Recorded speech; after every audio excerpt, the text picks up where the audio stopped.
कक्षा 10वीं सामाजिक विज्ञान में आज हम अध्याय 8 भारत में राष्ट्रीय जागृति एवं राजनीतिक संगठनों की स्थापना के बारे में पढ़ेंगे।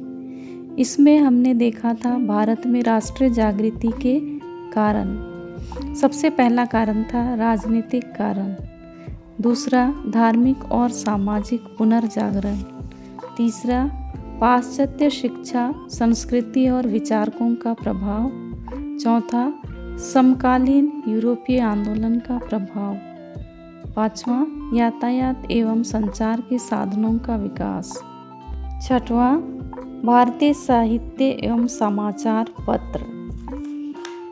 इसके बाद हम देखते हैं भारत में दो विचारधारा। इन दो विचारधाराओं में उदारवाद और उग्र राष्ट्रवाद का विकास हुआ।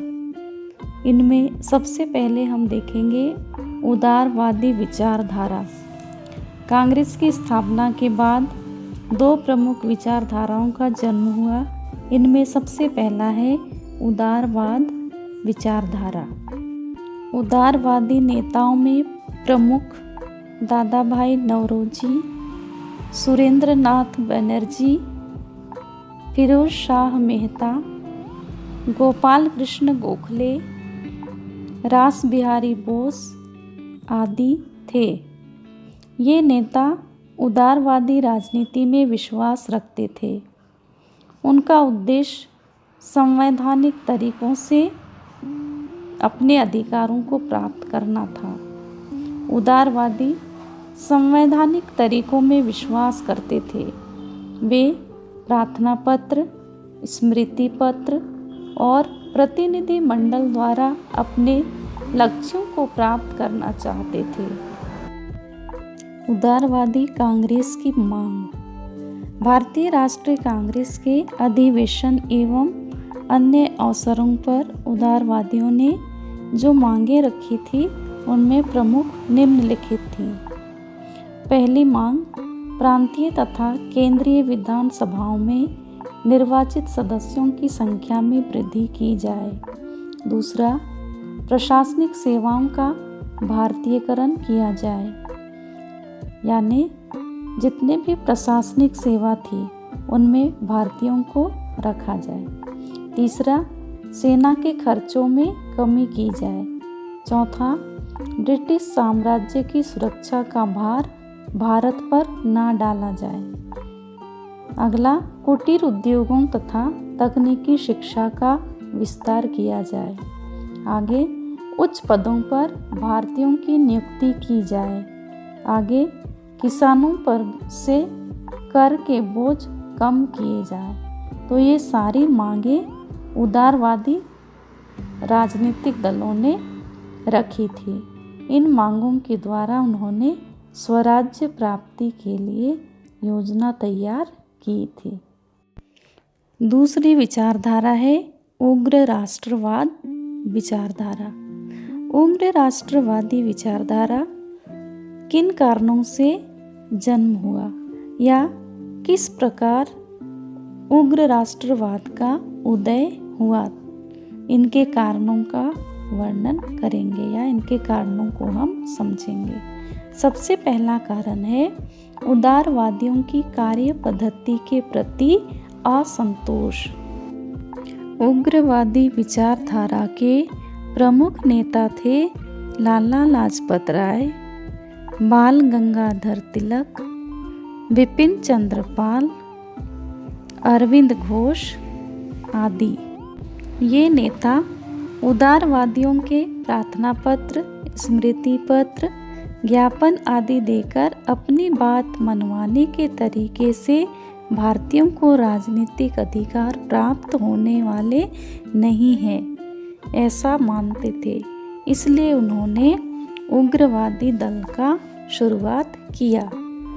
दूसरा कारण है संवैधानिक आंदोलन की विफलता।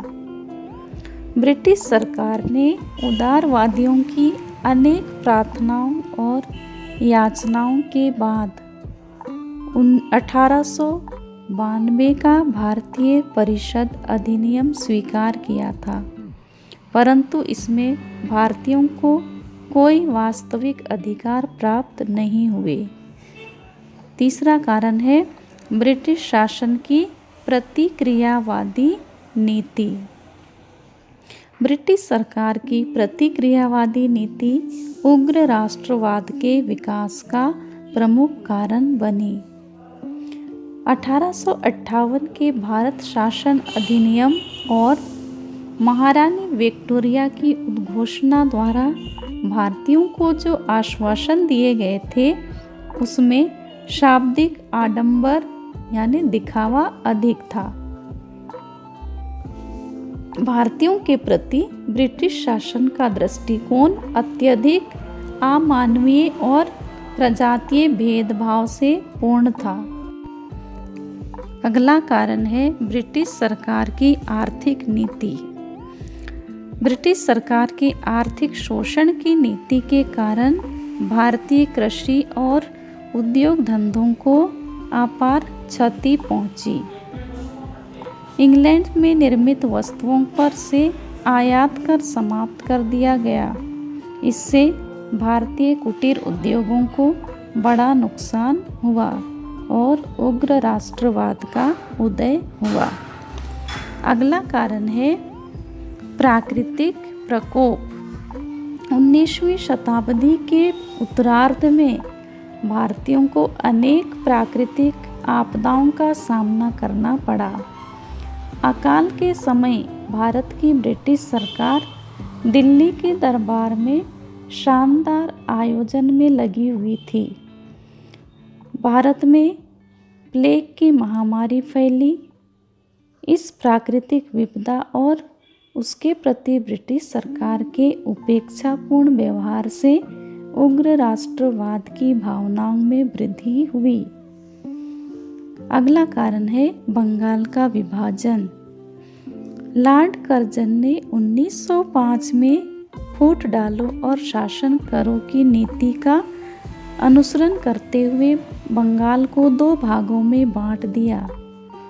उससे बंगाल की जनता की एकता को आघात पहुंचाई और वहां के हिंदू और मुसलमानों में सदैव के लिए फूट डालने के उद्देश्य से विभाजन का षड्यंत्र रचा था। इस कारण भी उग्र राष्ट्रवाद का उदय हुआ।